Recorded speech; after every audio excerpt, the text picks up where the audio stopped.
What's going on, everybody? Hello, hello, hello. I hope you're having a wonderful day today. I'm having a great day. Um, Tonight we are going to do our Q&A. And if you've never been here, let me just go ahead and tell you the rules. Questions are pertaining to you and yours. You can ask whatever you like pertaining to your family, your own personal predicament, just a hypothetical scenario, anything along those lines. Hello, Miss Teresa. How are you doing, love? You can also ask questions pertaining to your family, pertaining to your children, yourself, your spirituality, your health and wellness, your trauma, your healing. I am here for it. Hello, Miss Janae. Good to see you. Um, you guys are more than welcome to put your questions in the chat. This is an opportunity to vet me as a life coach. So this is a cost-efficient way to see how I operate on the fly. Thank you so much. What's going on, Miss Troy Rita? Good to see you. I appreciate you guys for joining us this evening. Not apologies, but I'm normally not this dressed up, but yesterday was my 38th birthday, and I did a little something today to celebrate as opposed to yesterday because, part of the work week and majority of the family had to work. So we did a little something today, and then we'll be doing a little something next week. So hence why I had the full face going on and the the outfit. So thank you so much, Troy Rita. I appreciate it. Thank you. Again, you guys are more than welcome to throw your questions into the chat. Some new upcoming, I guess, events.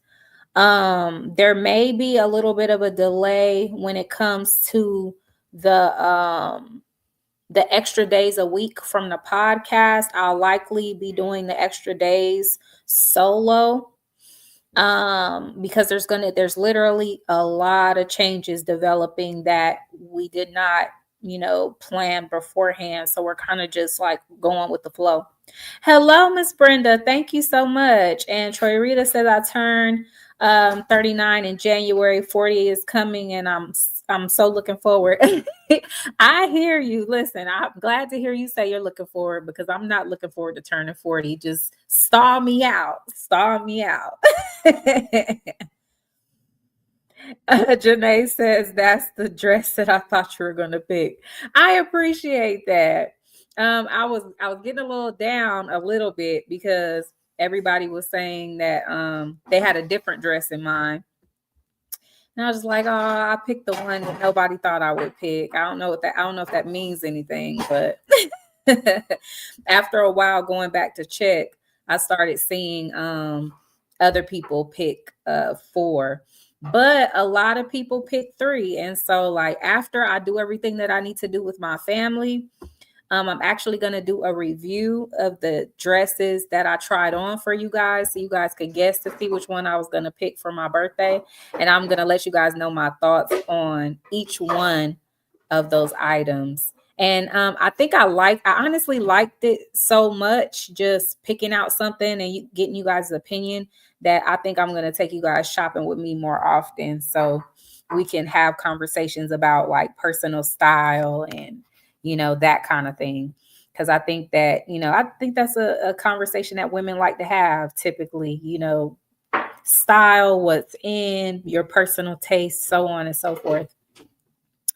Hello, Miss Madison. How are you doing? That is such a Cali slang. What's the Cali slang? It probably is, but I just want to know specifically what you're referring to. Yellow is your color. Thank you. I definitely love yellow, and y'all know how I feel about my greens. I love me some earth tones, so it's kind of hard for me to stay away from them no matter what season it is. If I find something that I like, it's going home with me. I don't really pay attention to it's spring. You're supposed to wear these colors. Like if I like it, I'll wear this in the spring too, and it might not be spring colors. It's just a matter of how much I love it. So I don't really follow those rules because, I think that you make the clothes don't make you. So following everybody else's rule for what you should and shouldn't wear is just crazy. Like I'm not doing that. It's about how I'm feeling today, what I want to feel when I put on my clothes, and if I'm accomplishing that with what I'm getting ready to buy. If that's how I feel, then it just is what it is. Thank you so much, Madison. I appreciate you. Thank you, thank you, thank you. And I'm gonna let you have it, Troy Rita. You go ahead and get to 40 before me. You can go ahead. I'm trying to age backwards. I just told Kev the other day, like, if you have the speed dial on Father Time, tell him we need to have a conversation and tell him to slow his roll, okay? Not just for me, but I'm getting ready to have a 2-year-old shortly. And I need you to slow down just a little bit. I just became a mother. I'm not ready to have a 2-year-old already. He was born yesterday. Slow down just a little bit. I want a little bit more time to savor where he is in his journey and savor where I am in my journey. So we need to have a sit down. We need to have a meeting. Anywho, aside from that, other developments, please follow my son, raising son Samik, SUN. I feel like he's older now and he's in a place to where he is finishing up his primary milestones. So he'll be getting a lot more active to where, his development will be a lot more visible and, we'll be including you guys in a lot more things. So now is the time to follow him if interested, because I only post, on my pages, little tidbits here and there, but his page is dedicated to him and his perspective and his experience. So just for that type of insight, I would recommend it. Plus, he's just cute to watch. I don't know, of course, I think all mothers feel that way about their children, but I guess, yeah, I feel that way. Do you want more children? I have always wanted quite a few, but as I'm getting older, I'm starting to slow down on, like how many. And, I am definitely open to it. I will tell you that I love being a mom. I think that it is the highlight and the joy of my life. So I would definitely not be opposed to having a couple more. It's just a matter of what's in the cards, because I genuinely love my journey with Samik. I love being a mom. I love how much he's changed me. I love the joy and love and all of that stuff that he adds to my life. So I wouldn't be mad doing it again. I'll tell you that. And I think after going through it the first time, or the journey of it the first time, now I really, really know what to expect. And when I say know what to expect, I do know that there are some differences and your pregnancies aren't the same every time. But I'm saying, like, I'm more aware of myself as far as how to respond to certain things should I have reoccurring experiences, whereas some things I don't think I responded to it the best that I could, so like I definitely would like to be more active and exercise more and all of that, so that kind of thing. So I think I would go at it differently.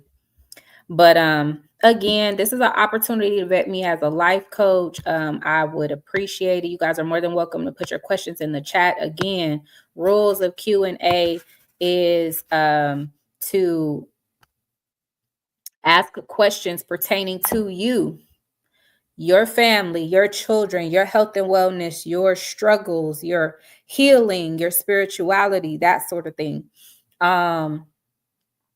What's going on, Terry? I appreciate you adding that copyright disclaimer. I appreciate that, as well as the fair use. And information. I appreciate that as well. You guys can go ahead and put those questions into the chat, and you can ask them related to anything. The only questions that you cannot ask is pertaining to me, myself, my lifestyle. If you want to ask about poly in general, feel free. Mothering in general, feel free. I'm just saying specifically to my dynamics, specifically to my experience, because this is an opportunity for us to talk about you, not for us to talk about me, for us to talk about you. So at your earliest convenience, if you can please put your questions in the chat so we can get this ball rolling. We'll be online for approximately an hour, well, a little less than an hour, about 45 minutes, since we've already gotten started. We've been online for about 15 minutes. So we have about 45 more minutes to go before we wrap up tonight's Q&A. Question. My friend and I had a disagreement and she got mad and hung up. Weeks passed and we haven't spoke. She was rushed to the emergency. Ended up having surgery. She could have died. Someone we know told me she was in the hospital and told me I needed to call her. My response was, no, I don't. If she had a life-threatening condition and haven't called me, then obviously she don't think much of me to call me. Am I wrong? No, your question wasn't that bad. You're totally good. I will say this. Trorita, from your perspective, regardless of what you guys had going on, if you guys had a falling out and somebody hung up the phone, if it's a situation to where your friend went to the hospital and she didn't tell you, and your perspective is, well, it can't be that important if she didn't reach out. The truth is, when you go to the hospital and you're dealing with a life-altering circumstance, you have doctors in your face all the time. You have family in your face all the time. So there are people that are outside that circle. I hate to say it, but it's true. Like, your friends are on the second wave. You know what I mean? When you go to the hospital, if you have a husband, your husband is there. If you have kids, your kids are there. If you have parents, they're there. Your grandparents may even be there. But more often than not, your friends are not there unless you do not have family. You see what I'm saying? So, and that's depending on your condition on top of that, because sometimes it doesn't even extend that far. Sometimes the only person there is your husband, your wife, your mom, your dad, and that's it. So I wouldn't take not hitting you up too personal, but I would say this: if you hear through the grapevine that your friend went to the hospital and your response is like, well, it obviously ain't that important if she didn't think of me, you have to think about it and say, if that's your perspective, what does that say about you, given that you heard she was in the hospital and that's what you had to say? It would mean that likely on her end, so much stuff is going on. She's in and out of consciousness, sleep 1 minute, awake the next minute, getting blood drawn, taking tests and a bunch of other stuff. So her day's going by fast. You know what I mean? When you're in a hospital, last thing you're thinking about is making phone calls, because as soon as you hop on the phone, another doctor is coming in the room to have a conversation. So you're not going through that. So if she's too distracted to call, or even if y'all fell out and she didn't think you would care to call, you are in a situation that's not being impacted by being at the hospital. You are adult enough to say, you know what, that was a little measly little bit of nothing that we argued about. Let's just squash it.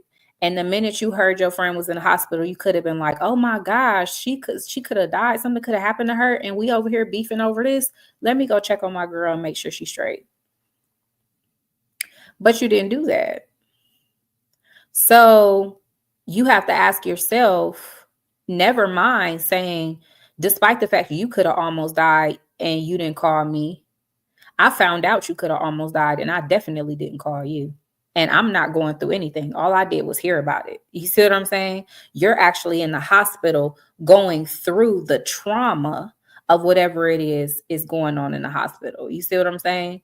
So I would really consider how much you value her as a friend while you're questioning how much she values you as a friend. Because her situation is a lot more serious than your situation. Whether y'all got into a fight or not, she's the one in the hospital. So it's kind of crazy to expect the person in the hospital to be the one to reach out.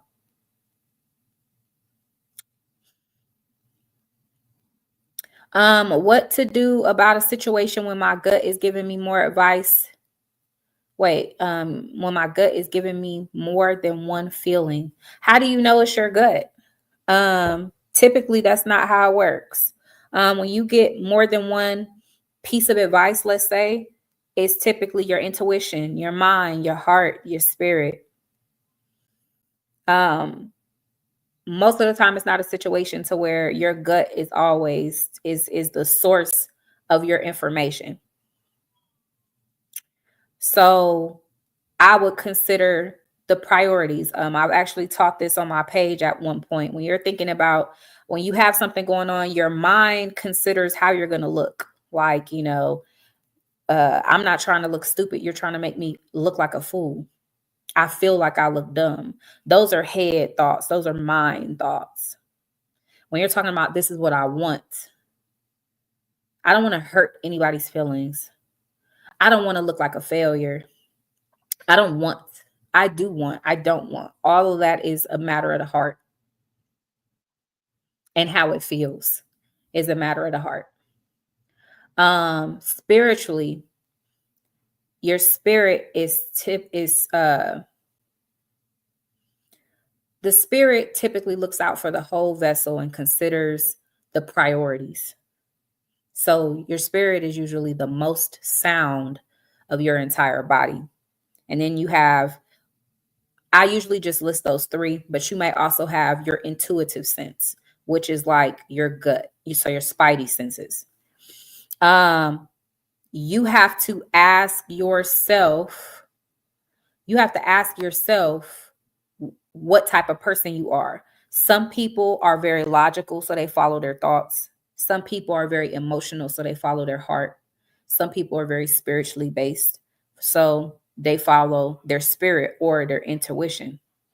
So it's all depending on who your guide is, because we all get sources from every aspect of our body, but depending on our identity,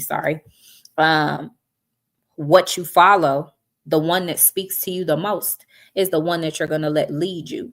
Like, not every woman is led by her emotions. It may be a contributing factor, but it might not be the area that makes the decisions. So you have to discern which one is your leader.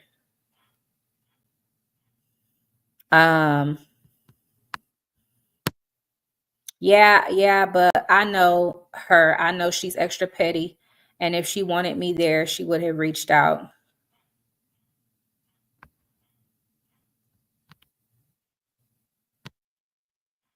Well, I mean, you sound like you got your friend down then. If you know that she will go to the hospital and have a near death experience and still be petty in the process, then, it sounds like you matching her energy, because y'all, that's the type of friendship that you guys have.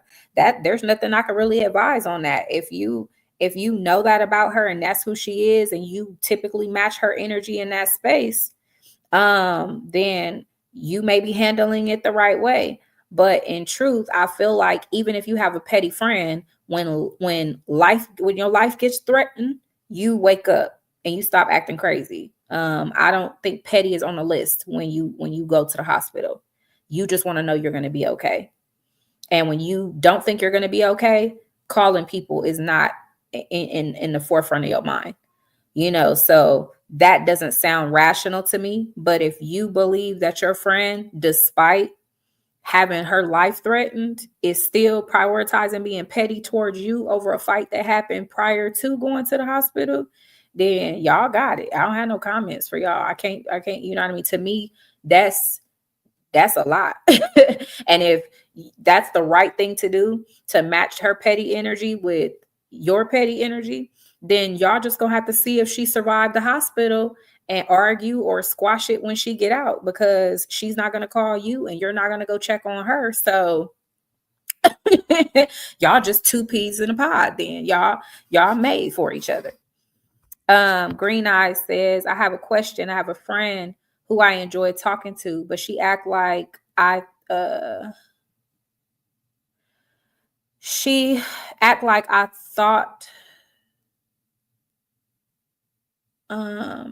hello, I have a question. I have a friend who I enjoy talking to, but she act like I thought, or she says things as a script. How do I tell her to stop that?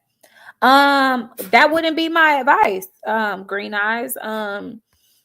If you are genuinely her friend and you enjoy talking to her, part of being her friend is accepting her authentically. If she's not doing that to you specifically, and you've seen her, talk in a different way towards other people, then I can understand you saying, I don't like that. Can you talk to me the way you talk to other people? But if that's who she is towards everybody, that's a part of her.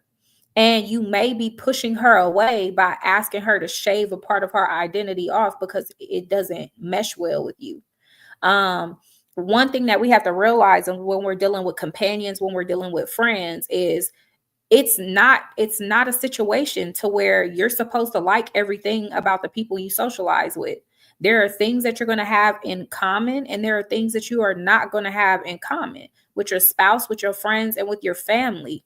For whatever reason, when we join forces or we make alliances or friends or acquaintances with other people, we get real bent out of shape as soon as we run into something that we don't really like about their character. And the truth is, they were not designed for you or your friendship. You guys became friends because there's something that they have that you gravitated to. And even though that there's something that they have that you gravitated to, that doesn't mean that they don't have parts of themselves that you probably wouldn't have gravitated to had you not have seen that part of them first.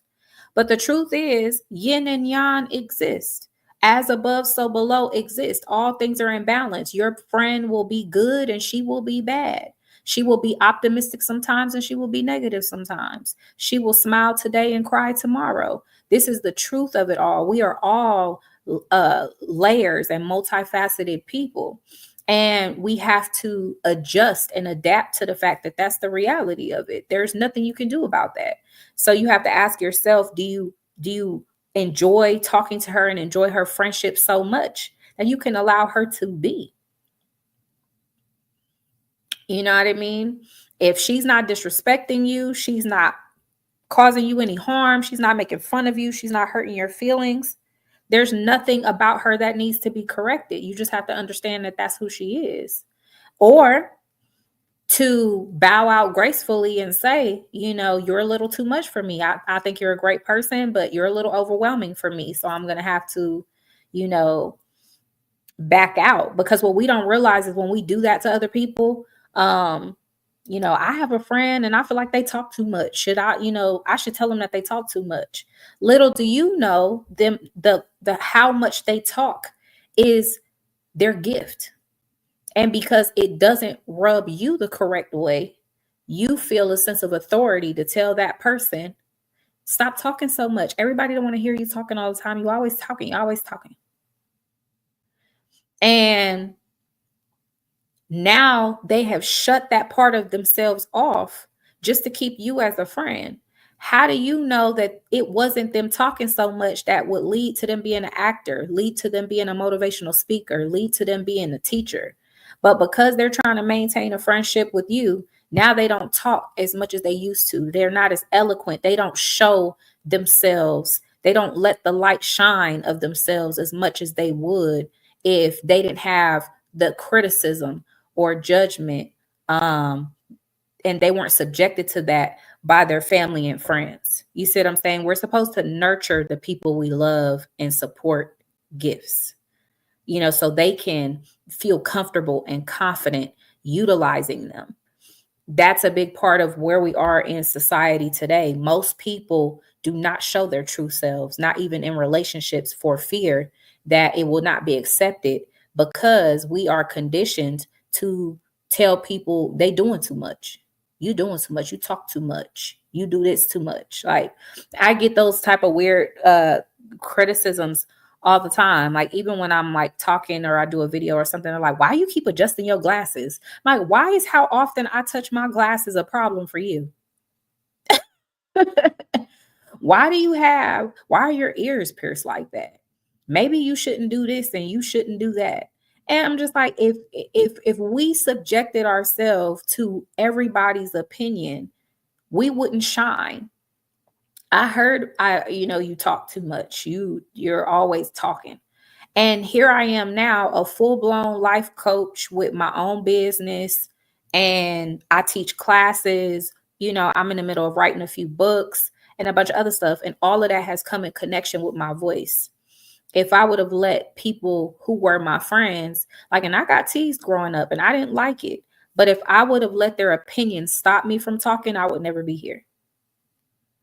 You see what I'm saying? So, unfortunately, I can't give the advice and say, well, you should tell her to stop talking like that. Because what if that's a gift for her in some way? And just because we can't foresee what she could do professionally talking like that, it doesn't mean that there isn't purpose in it for her. So be her friend and support her existing in that way so she can be confident in that. And it may very well lead her to her overall purpose and her success, and hopefully some streams of income so she can enjoy what she does because she does it naturally anyway. Um, are you guys not doing the birthday gift thing this year? You know what, Walisha? I actually meant to. I put together my registry and everything. I just forgot to put the information up. So if you inbox me, I can still put the information up, because what I was thinking about was doing a you know, uh post baby, um mommy makeover type gift thing for my birthday. And I put a lot of stuff in my inbox to just kind of, self-care and that kind of stuff. And I thought that would be really dope. But I totally forgot. It's so much stuff going on right now. I put together the registry and didn't announce it not one time because I forgot. So I will post some of the information on my page and let people know that even though it is after my birthday, if they want to get on there and send a gift, they're more than welcome. I just totally forgot. But I appreciate you bringing that up. It's kind of tricky because I listen to all three. Well, Madison, that is going to get tricky. And if you listen to all three, then you have to decide which one is the most logical, or which one, because in your nature, one of those is perfectly aligned with you. For example, like I consider myself a free thinker. I'm a very emotional person. I'm very nurturing. But truth be told, my spirit is king. My spirit is king. My mind can think whatever it want to think. My heart could think whatever it want to think. My spirit is the law. You know what I mean? So it's like, yeah, I take input from all three. I collect data from all three. But if my spirit is telling me something is wrong with this, it doesn't matter what I want. It doesn't matter what people think, what people are going to say, how embarrassed I may feel. Spirit is law for me. Them spidey senses, that intuitive sense, I don't mess with that. If it's saying don't move past go, don't hit that corner, I don't push past a line that my spirit is warning me about. And so I'm very convicted in that. While I do follow my heart essentially, because I don't want to live with regrets and I like to feel fulfilled in my heart. If that conflicts with my spirit, spirit is law. You know, heart and spirit got to agree for me to follow my heart. You know what I mean? Spirit and mind got to agree for me to follow my mind and what makes sense. Because I can feel like this makes sense. And my spirit is just like, I know you better not. Because, the aftermath is going to be, whoo, I don't advise that. Then we're not doing that. So you may receive data from all three, But one of those stays on your mind. One of those keeps you up at night. One of those will cause you stress. Not all three, just one. If something is bothering you, if it, emotional, mental, or spiritual, that's the lay of the land, and that's your guide. And no one can tell you what that is, because everybody is not spiritual. Everyone is not in their head. Some people are very logical and they need things to make sense. They can only operate within things that make sense. Some people can only operate within things that make them feel good or make them feel happy.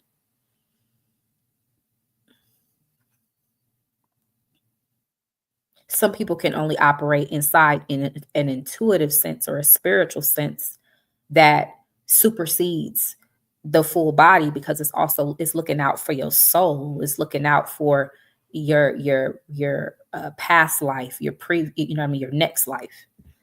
So, like I said, you may collect data from 3 sources. We all do, but one of them is king. And if you don't know which one, I would say find out which one before you make a move. Because when you work against the one that is king, you'll realize, when you figure it out, you'll realize every time you worked against the king of the kingdom or the queen of the queendom, things didn't go so hot. And you'll learn why you supposed to stay within those lines. And it's very interesting, and it's a real aha moment when you actually figure it out and you can say to yourself, this is, I know to listen here. I know when there's wiggle room here. I know to respect that. I know not to move past that.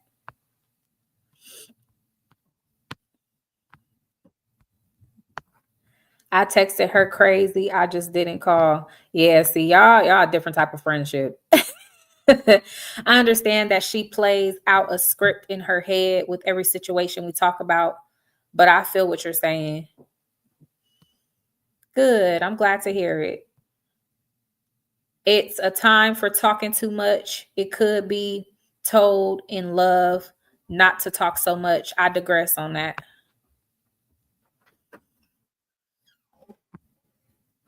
Hey, Izzy. How you doing? Good. The container of cookies y'all had last night up there? Yeah, look in my room in the rocking chair. Okay, cool. How do I separate? Oh, I'm sorry. I think I skipped one. My bad.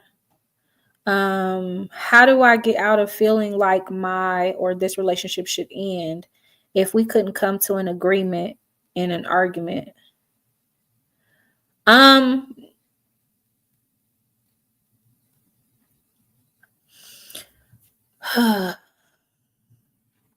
commitment is a promise. I think that a person that makes a commitment should understand the importance of what it means to make a promise or to make a commitment. And when you make a promise and you make a commitment to somebody, you are in until the wheels fall off. You don't just say, well, we have a difference of opinion. We tend to go back and forth and argue. We tend to feel differently about this and that. So I think that the relationship should end. That's the response of someone who is expecting to essentially always get their way. When you're accepting of real life, you understand a few things. Compromise is a thing. Sacrifice is a thing. Stuff will not always go your way. Sometimes you will not be happy with the outcome. That's life in general. That's not specific to being in a relationship. So that's life in general. So when you commit to someone, I always say, if you're not dealing with any physical abuse, if you're not dealing with your spirit being torn down, someone trying to lower your self-esteem, contemplating walking out on a relationship because you guys don't agree is, for lack of better words, somewhat child's play. because you have to accept the fact that if you have two people with two different pathologies, they come from two different places, they have two different sets of morals, values, priorities, so on and so forth. It is natural to assume you guys will not agree. We think because two people have things in common that solidifies you guys will always be on the same page at the same time. But that's not true. You want those? I couldn't find the other. Oh, you didn't see him in the rocking chair? Look in the, is there the black backpack, Meek's diaper bag on the bed? Yeah. Look in there. I think I stuck them in there when we left today. I forgot. Oh, all right. But if you want those little Oreo ones, you could take those. Okay. Just don't take all the chocolate chip. Okay. So you have to understand that there's an acceptance element in part of this. If you don't, you guys are not in the same age range, you guys do not have the same life experience, you don't have the same traumas, you don't come from the same place, you don't have the same vision, you don't have the same goals and dreams, priorities, morals, values, you don't have the same parental demonstration, there's no reason to think that you guys will always agree on everything.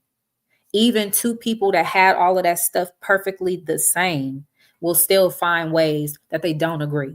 Oh, Izzy, can you close the door for me? Yeah. And that's just what's accepted of a situation.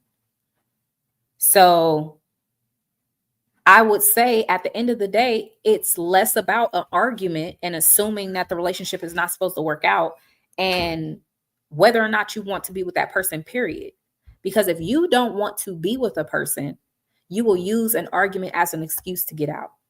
You will use differences of opinion as a reason to get out because you don't actually want to be with that person. When you're actually committed to that person and you can't see a life without them, and that's the only person that you want to be with, come hella high water, you are looking for a reason to stay. You're looking for a reason to continue. You're looking for a reason to keep going, to be optimistic, to be positive, all of these things. If you're looking for reasons to get out just from differences of opinion or not having the results you want in an argument, you have to ask yourself, do you even want to be there? Because that should not be the thought of a person within a promise, a person within a commitment. How do I separate my feelings? I just got a full-time job with benefits. Things are going better in my relationship with my daughter's father. He recently gave me some jewelry, but my mother is also sick on dialysis with cancer. It's so weird. Like as soon as one area is happier, then the other goes down. Any advice? First, I want to say congratulations on your new job. So sorry to hear about your mother's challenge with cancer. I wouldn't encourage you to separate your feelings, even though there is a level of compartmentalization sometimes that you have to participate in to survive certain situations. I wouldn't recommend that being part of your everyday life. If you're in a good place, sometimes there's a cast of a shadow over your experience, and it may feel like that. Like you said, everything's going good on one end, but on the other end, everything just seems like it's shot down. The truth of it is that life will always look like that because, again, duality, balance. Light cannot exist without darkness. Up cannot exist without down. You can't be happy without upset existing. You see what I'm saying? So these things literally balance each other out. So know that they will be present one way or the other. Even if it's something large on one end and it may feel small on the other end, you will have a percentage of sadness along with happiness. And that just is what it is. So I wouldn't encourage you to separate yourself from your feelings. I would encourage you to process your feelings. If the sadness is in connection with your mother, then it is okay to feel the sadness in connection with your mother. You don't know what is going to happen. You are in the space of emotional consideration around whether or not you can handle what life may look like without her presence. You have started to contemplate what you will and won't do, if there's anything that you missed or did not say to her. All of those things are taking place. You can accept that that's what's going on. What we tend to do is we tend to push it down and tell everybody that we're okay. And then that feeling bleeds over into the areas that are encouraging you to be happy. What you have to do is allow those happy places, allow the accomplishment of having a good job, the accomplishment of being in a very good, balanced place with your children's father, to replenish your cup, to make you feel good, to make you feel accomplished, to give you a reason to be positive. Your rays of hope, your source of encouragement, love. And when you go to your mother, when you think about your mother, when you're in a place to where you're in consideration of her experience, if your body feels heavy, find a safe space and allow yourself to essentially grieve, and not grieve for loss, but grieve for the unknown surrounding expectations, and allow yourself to feel those things transpire. It's okay to tell yourself, I don't know if I can handle this. It's okay to tell yourself, what am I going to do without her? You know, it's a profound feeling when you are faced with your creator possibly leaving before you, or not being able to predict the outcome. Never mind someone passing, but not knowing what is going to happen, feeling like I'm trying to encourage her to keep her spirits up, but I feel like I'm being dishonest by telling her that an outcome exists that I can't guarantee. I don't feel like a good person doing that. I barely even believe it when I say it. It's starting to eat away at me, from the inside. It is okay to have those conversations with yourself or with someone that you trust. And when I say someone that you trust, I'm talking about somebody that is genuinely going to keep your confidence.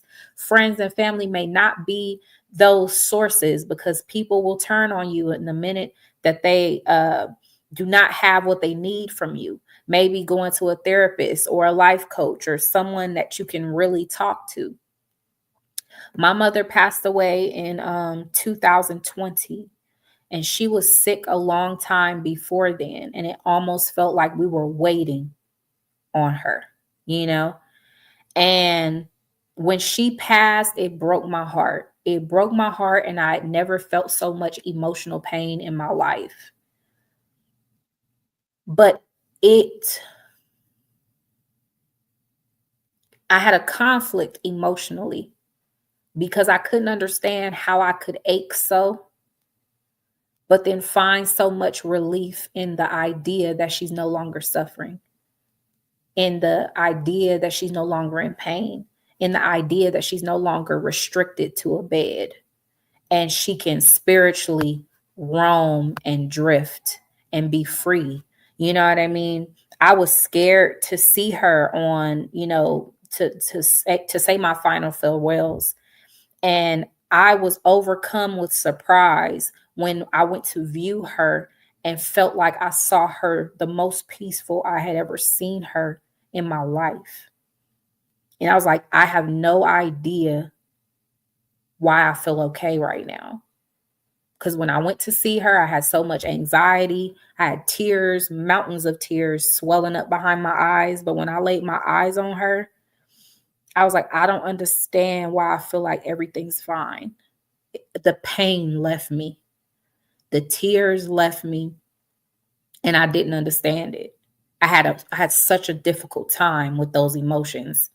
And the truth is, you could ache for your mom, the release of her physical self, and then still be so freaking grateful that she's not in any more pain. You know what I mean? You don't fear those emotions. They make sense. Okay. If you've been caring for your mother for a long time, she's been having a hard time for a long time, or even if, sometimes our people have conversations with us and they kind of tell you, I'm tired and I'm ready to go, and you want to talk them out of those emotions because we don't understand it and we're not ready to release them. It's okay to have that conversation out loud and say, like, it bothers me to hear my mother or my father or the person that I love say that they're ready to go and I'm not ready to let them go. I feel like flipping tables over. Like, you're not allowed to just give up. There's a vulnerability and a lack of control. I can't make them want to stay. I can't make them fight. Some people don't want to do dialysis and they're done because it causes them so much pain. I don't want to do it anymore. And you want to stop them. You need to do this. What are we going to do without you here? All of those emotions are completely normal. You don't need to suppress any of that because you think it isn't okay to feel. Feel it. Talk to someone, get a journal, write it down, cry. Where we mess up is feeling those emotions and telling ourselves that it's not there, and then taking years and years and years of not healing it and letting it eat us away from the inside. Because you will carry that hurt with you. You will carry that anger with you. You will carry that confusion and that frustration with you. It will show up in how you take care of your kids, how you take care of your family, how you do your job, because it's unresolved. The best thing, of course, especially for us as women, is to allow yourself to feel. You're not supposed to be protecting yourself from emotions. You're supposed to process them through, feel them, assess them, know them, understand them, so you can navigate them. That's why emotional intelligence is taught via our mother, because she's the divine feminine, the translator of emotion, the translator of spirit world and the universe. The things that are what they call irrational, which just means unseen, that can't be verified. Women are the representation, the physical manifestation of that, the symbol of that. Men are logical. They represent what we can see, what we can prove, facts, truth. Us as women, we represent the things we cannot see, we cannot touch, and yet they exist. You feel it. Even if it's in the vibration or it's in our heartfelt emotions, it's very present. Denying your experience emotionally, spiritually, is denying a part of your being as a woman. And it's working against yourself. You end up, that's how women suffer from a lot of illnesses, is when we don't deal with how we feel, it turns into stress, and stress eats us up inside, and stress manifests into illness. It transforms into illness, not manifests, but transforms into illness. So the best self-care for women is to allow yourself to feel. The worst thing is to allow yourself to feel and give yourself permission to act that out on other people. That's when it becomes unhealthy. But it is okay to feel. It is okay to give your emotions a voice. Write it down. Tell someone.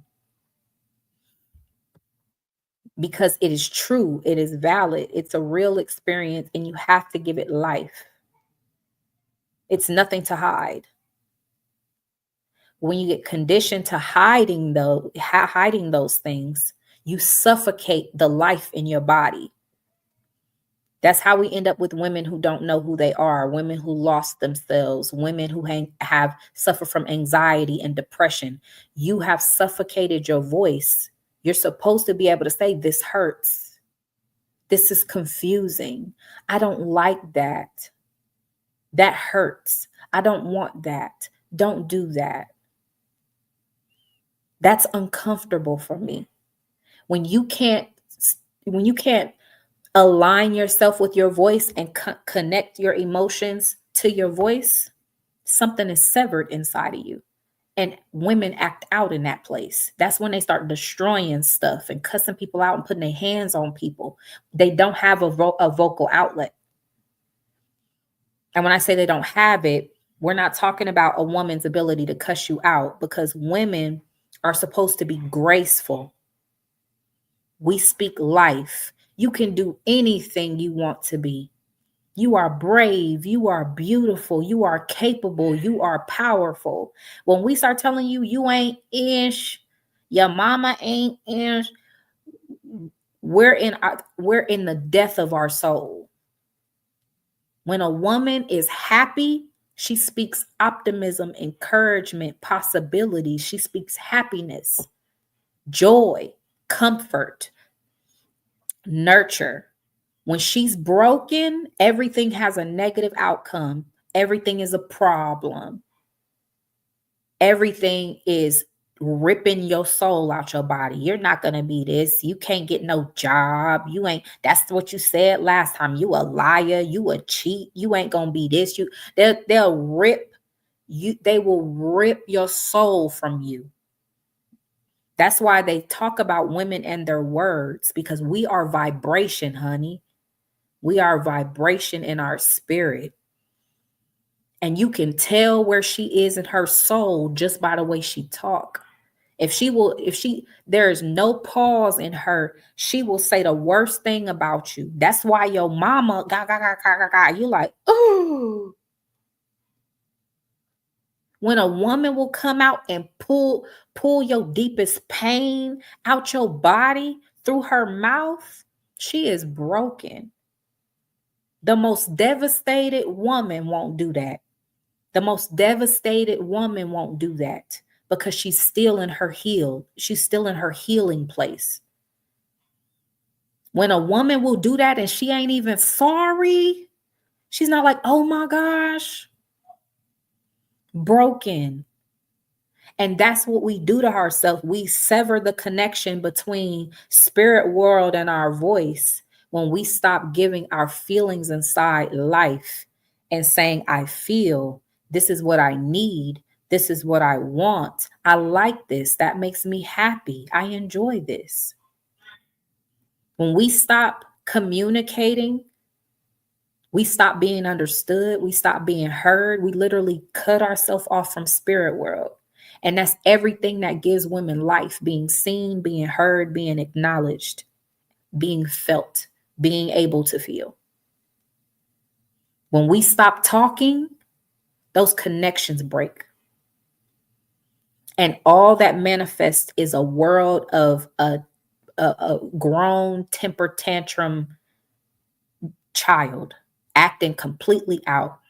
Those women that's showing up at your job, tearing up your car, trying to ruin your life, they're not in a healed place. They're operating from 100% brokenness, severed connection between them and their soul.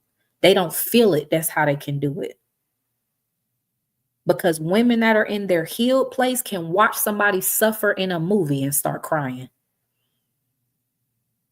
I know what that hurt feels like. I know what that loss feels like. Oh my God, that was just a boy. You see something on the news. Oh my God, he was just a baby. You don't even have no kids.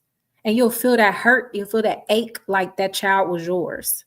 That is a good sign.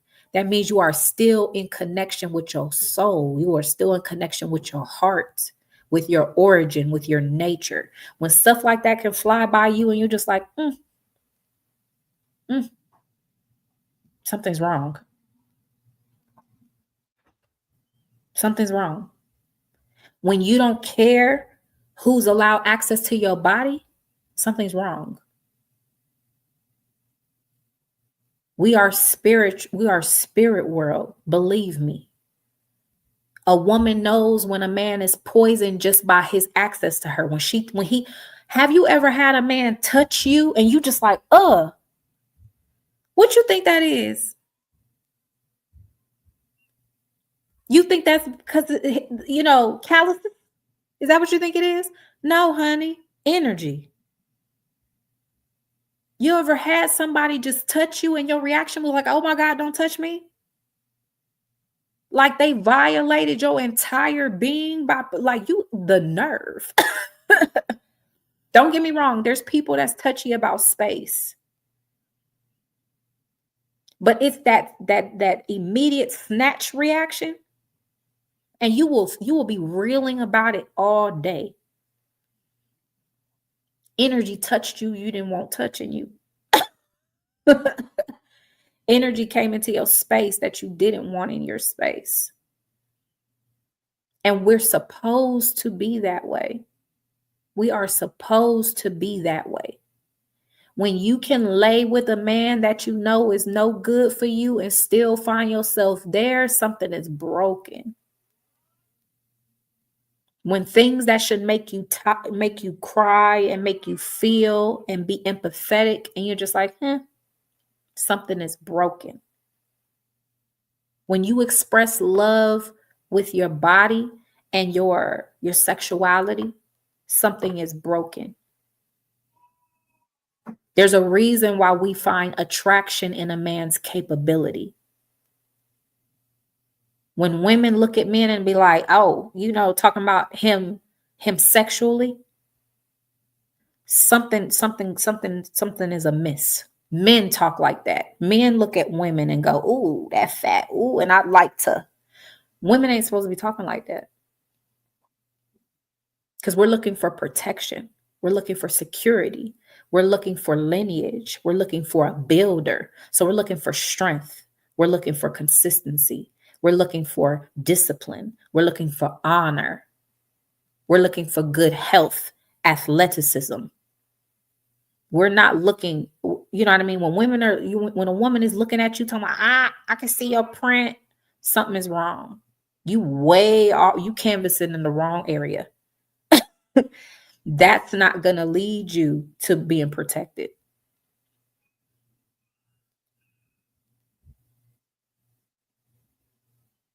Our purpose is different. It's not about gender war. Our purpose, our intention in life is different. That's why we move different. That's why the expectations of us is different. Has nothing to do with criticizing one gender over the other, but our purpose is what it is so we can maintain our honor and not being promiscuous, not leading with destroying things as women is what maintains our femininity. When we start dabbling in destructive habits and getting comfortable there, we destroy our femininity and we trade it out for being masculine. So our mouth is an indicator. Our provocativeness is an indicator. Our promiscuity is an indicator.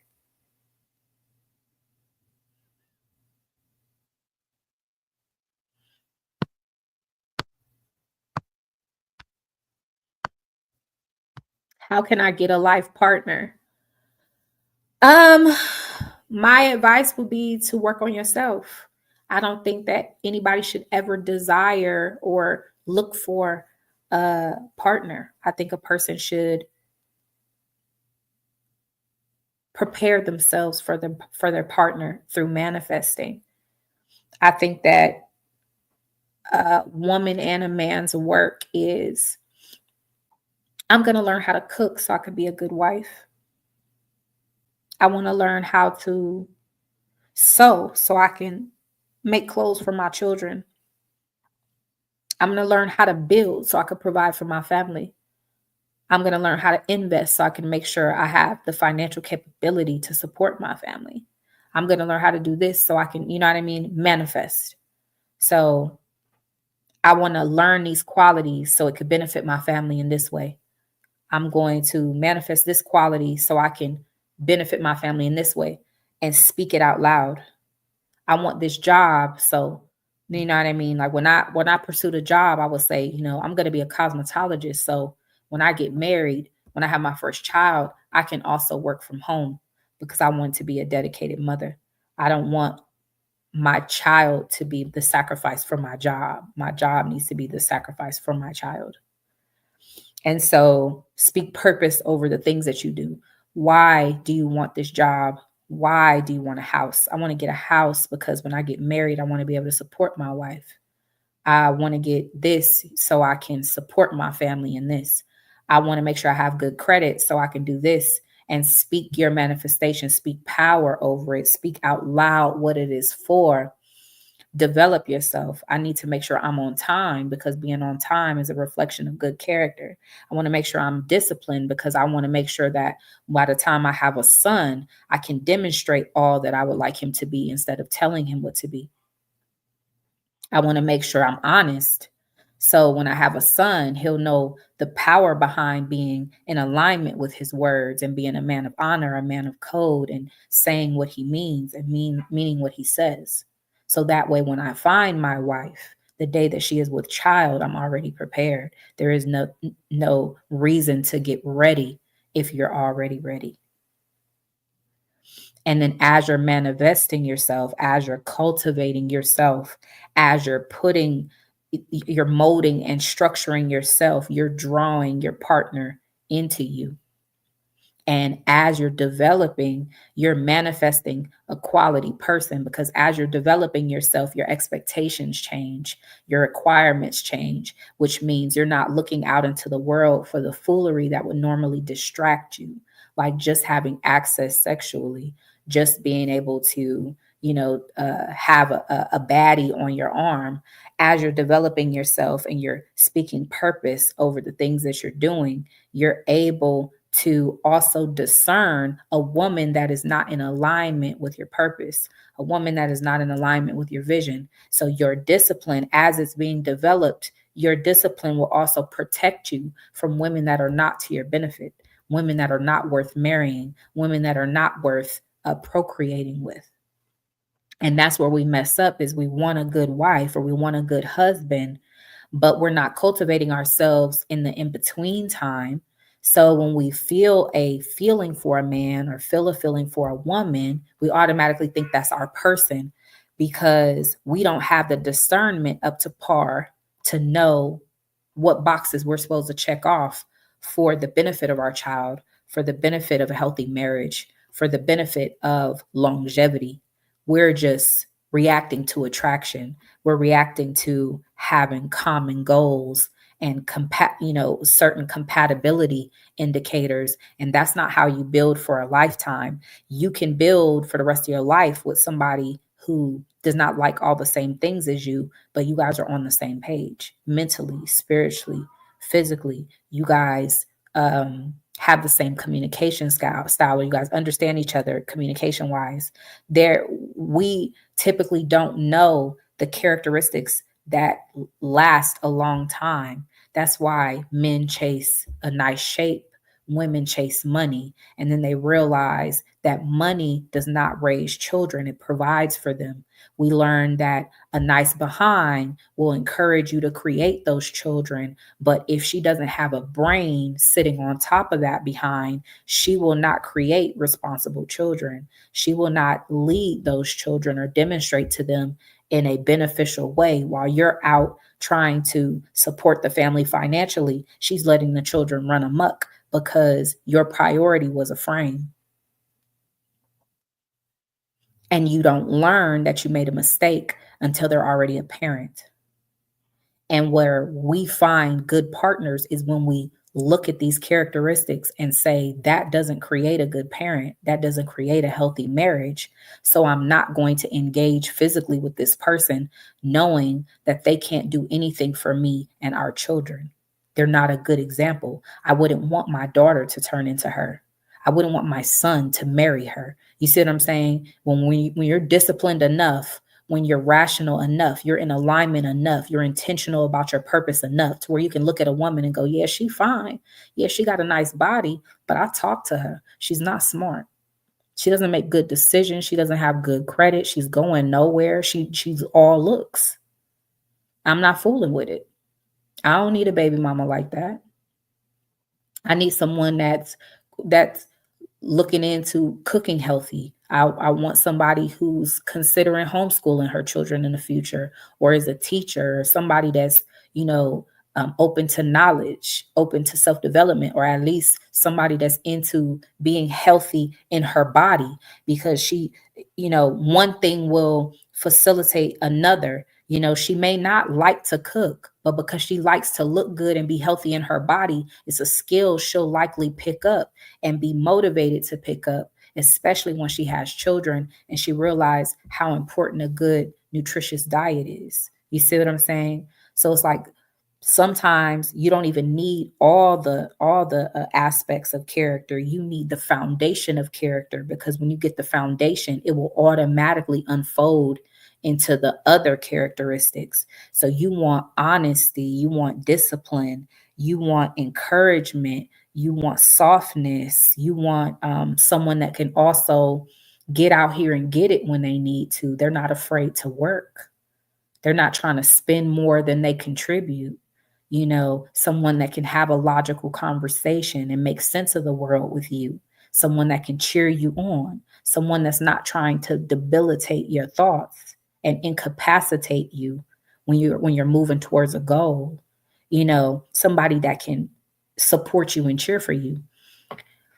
Men and women alike need to know exactly what type of characteristics they want in their person long before they're introduced to that person. If you don't know yourself well enough for that, then everybody that you get introduced to, you're just taking a shot in the dark. You're guessing. And you shouldn't be guessing when it comes to the rest of your life. You shouldn't be guessing when it comes to the fate of your children. At least be able to say, even if this relationship don't work out, they want children bad enough. They're intentional about and purposeful about being a parent enough that I don't have to worry about how they're going to show up as a parent because we didn't work out. And that's numero uno. You know what I mean? Yes, I want a productive relationship. Yes, I would like to last until forever. But if all else don't work, I need to know I have an honorable human being that will not put their emotions ahead of the care of their child. That means we could still be cordial. We could still be civilized. We could still be respectful. We could still do right by each other. The child will still see a harmonic coexistence. My child will not be traumatized. That should be the bare minimum. You see what I'm saying? But when you're willing to create life and create a relationship with somebody who's out their mind because you like their frame, priorities are out of order. So I'm like, I don't think anybody should be talking about looking for a spouse before they know exactly what they're looking for. They know exactly what they contribute. And they've actually anticipated these things and worked on those things. Because especially in the melanated community, I'm tired of it, y'all. I don't know if y'all are, but I'm over the broken homes. Like, it's becoming a little too normal for me. And it is, especially for women. I think it's hard to choose somebody, think you chose something, and then figure out it's something else. And you think it's okay to just pick up and leave because it didn't pan out the way you thought it would. The truth is, once you have chosen that person to share a life with you, it don't matter whether you leave them or not. That person is a part of your life forever. And your responsibility is to make sure that it's a healthy part of your life forever. You determine whether or not you're going to be miserable. A lot of the time, women set the tone. How you respond to him, how you treat him is going to greatly impact how you're affected moving forward, how your child is affected. And we have to be more mindful of that. I understand it's a lot of pressure. I understand most of everybody is not doing it because they don't care. We're rolling the dice on it. But I'm sorry, when you have a child, you should care about who they're going to get introduced to in their future. You should want their parents to care as much as you care, because that's what's going to greatly impact the development of your grandbabies. And that's when lineage comes into play.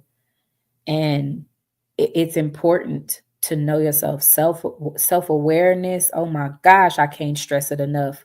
Self-awareness is key, family. You cannot know anybody else until you know yourself.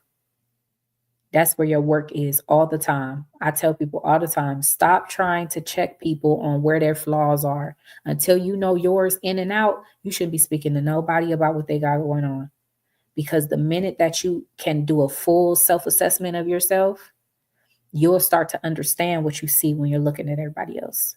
And it won't be any more judgment and criticism for it because you get it. And you'll respond more empathetically instead of with criticism and with judgment. And that's how you learn and intermingle with other people in a civilized way, is through empathy. I appreciate you guys for joining me today. I went over a little bit by like 15 minutes. So I guess I was still on here an hour. I appreciate you guys being here for the Q&A. It's always a vibe. Some of my key people were here in the building today, and I appreciate you guys being here. You guys always contribute gems to the conversation, and that makes me feel surrounded by like minds and hearts, and I'm very much appreciative. You guys enjoy the rest of your evening. Please remember to acknowledge, rebuild, and evolve at all times. Everything is a learning opportunity. Don't be afraid to learn. Don't be afraid of truth and growth. It is for the best parts of you. And if it affects the best parts of you, it affects the best parts of your experience. Just know that there is nothing happening to you. All is happening for you. And I know that is a hard pill to swallow, but the minute that you can digest it, it will save your life, it will save your spirit, and it will always have you in a position of optimism when it comes to shaping and building your future.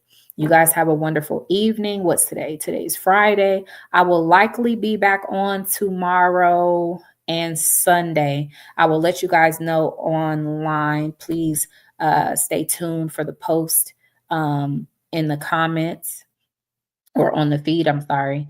Please like, share, and subscribe. And I appreciate you guys being here again on Roots and Rebirth to support the podcast growth. And we're getting there. We're approaching 2,000 followers on YouTube. So I'm grateful for the people who have been participating since we started. It's very, very, very important to have your support. And again, you guys have a wonderful evening. Kiss your babies, show love, and all things in abundance. Peace, y'all.